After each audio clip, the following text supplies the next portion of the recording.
మన వారాహి సిల్వర్ జ్యువెలరీలో అద్భుతమైన ఆఫర్స్ పొందండి మరియు కార్ గెలుచుకునే గొప్ప అవకాశం. Welcome to it's TV. నేను మీ నాగరాజ్ బైశెట్టిని.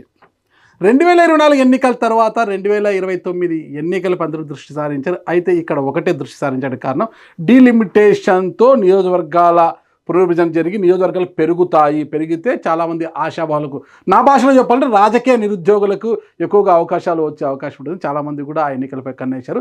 ఎప్పుడప్పుడు అని ఎదురు చూస్తుంటే కొంతమంది పెరుగుతాయని, కొంతమంది పెరగవని, 34 ఒకటేసారి పెరుగుతాయని ఇలా అంచనా వేస్తూ వచ్చారు. ఈ అంచనాలందరినీ కూడా తెరదించుతూ ఈ మార్చి 23 రాత్రి అనుకోవచ్చు, మనము మే 23 సాయంత్రం అనుకోవచ్చు, కేంద్రం తీసుకున్న నిర్ణయాన్ని మరుసటి రోజు పత్రికల్లో కావచ్చు, ప్రసార మాధ్యమాల్లో వార్తలు రావడంతో ఒకటే ఉత్కంఠ. అది కూడా దేశవ్యాప్తంగా 50% నియోజకవర్గాలు, అసెంబ్లీ నియోజకవర్గాలు 50% పైగా మనకు పార్లమెంటు స్థానాలు కూడా పెరగనున్నాయని వార్తా కథనాలు రావడంతో ఇక ఎవరి ఊహాగానాలు వారికి అనమాట. అరే ఎలా పెరుగుతాయి, అందరూ కూడా జనాభా ప్రాతిపదికన పెరుగుతుందేమో అనుకున్నారు. కానీ జనాభా ప్రాతిపదికన అంటే గిన ఉత్తరాదితో పోల్చుకుంటే దక్షిణాది తీవ్రంగా నష్టపోయే అవకాశం ఉంటుంది. కాబట్టి ఇక్కడ ఉద్యమాలు, ఇక ధర్నాలు, ఆందోళనలు జరుగుతాయి.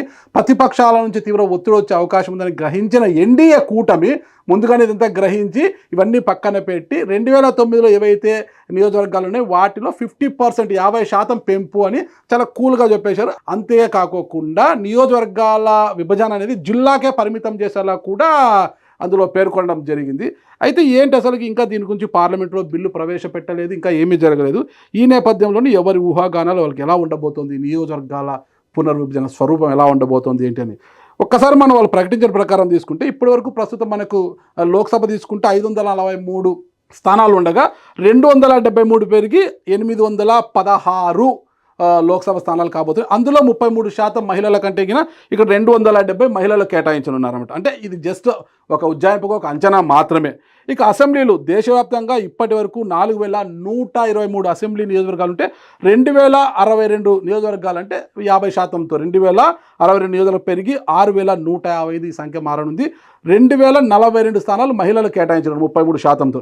ఇకపోతే ఏపీ అసెంబ్లీ 175 ఉంటే 88, 50% కదా, 263 కాగా 87 మహిళలకు.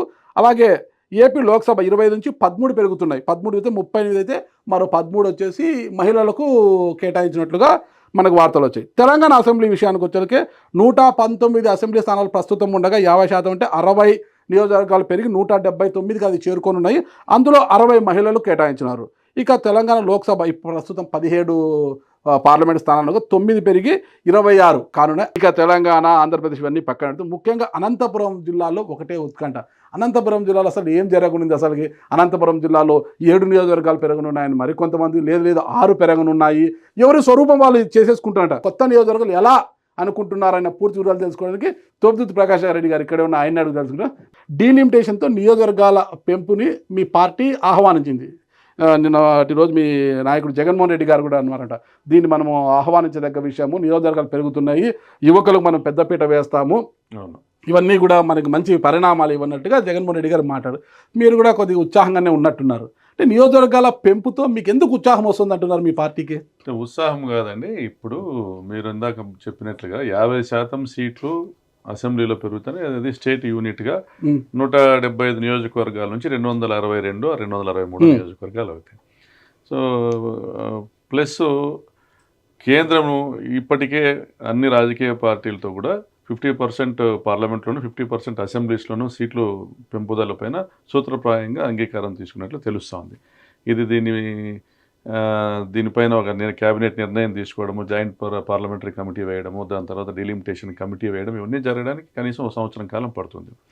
అందులోనే ఇది 2011 సెన్సెస్తోనే ముందుకెళ్ళేటువంటి పరిస్థితి. 2011 జనాభా లెక్కల ప్రకారం మరి కొన్ని రాజకీయ పార్టీలు మహిళా రిజర్వేషన్ గురించి కూడా వాళ్ళు డిమాండ్ చేయడంతో దాన్ని కూడా కేంద్రము పాజిటివ్గా ముందుకు తీసుకుని వచ్చి మహిళా రిజర్వేషన్ కూడా అమలు చేసే విధంగా చర్యలు తీసుకోబోతుందని తెలుస్తూ ఉంది. అయితే ఇక్కడ స్పెక్యులేషన్స్ ఏ నియోజకవర్గం మహిళకు అవుతుంది, ఏ నియోజకవర్గం ఎస్సీ అవుతుంది, ఏ నియోజకవర్గం ఏ మండలాలతో ఫామ్ అవుతుంది అనేది స్పెక్యులేషన్స్ దేశవ్యాప్తంగా 2 రోజుల్లోనే మీడియాలో కానీ సోషల్ మీడియాలో కానీ పెద్ద ఎత్తున జరుగుతుంది. సోషల్ మీడియా ప్రసార మాధ్యమాల్లో రోజు వస్తూనే ఉంది జరుగుతుంది. అంటే నేను ఇక్కడ ఏమి క్లారిఫై చేయదలుచుకుంటే డీలిమిటేషన్ అనేది 1వ నంబర్ కాన్స్టిట్యున్సీ నుంచి మొదలై 175వ కాన్స్టిట్యున్సీ దగ్గర ఎండ్ అవుతుంది. ఓకే. 1వ నంబర్ ఇచ్చాపురం నుంచి మొదలై 175 కూపం దగ్గర ఎండ్ అవుతుంది. అదేవిధంగా ఏ జిల్లాలో ఎంటర్ అయినా కూడా మన అనంతపురం జిల్లాలో 148వ నంబర్ కాన్స్టిట్యున్సీ రాయదుర్గం నుంచి మొదలై ఓకే 161 కదిరిలో ఎండ్ అవుతుంది. ఓకే. సో ఈ 14 నియోజకవర్గాలను 2 పార్లమెంట్లో ఉన్నటువంటి ఓటర్ల సంఖ్యను పరిగణలో తీసుకుంటే 33 లక్షల ఓట్లు ఉన్నాయి. అంటే 1,60,000 ఓట్లు యావరేజ్గా ఒక కాన్స్టిట్యున్సీకి అరైవ్ అయింది. ఎందుకంటే 4,14,00,000 ఓట్లు ఈ రోజుకున్నాయి. డివైడెడ్ బై 262 ప్రాబబుల్ సీట్స్ అంటే దాదాపుగా 1,60,000. 1,60,000 ఓట్లు ఒక నియోజకవర్గం ప్రకారం చూసుకుంటే అనంతపురం జిల్లాలో 14 నియోజకవర్గాలు కాస్త 20 నియోజకవర్గాలు అసెంబ్లీ నియోజకవర్గాలు అయ్యేటువంటి అవకాశం. అంటే మీరు జనాభా ప్రాతిపదికన చెప్తున్నారు. ఓటర్ల సంఖ్య ప్రాతిపదిక. ఇక్కడ జనాభా అనేది రాదు. స్టేట్ యూనిట్ గా 50% పెరుగుతాయి. ఉదాహరణకు భీమిలి నియోజకవర్గం 3,63,000 ఓట్లు ఉన్నాయి. అదేవిధంగా గాజువాక 3,34,000 ఓట్లు ఉన్నాయి.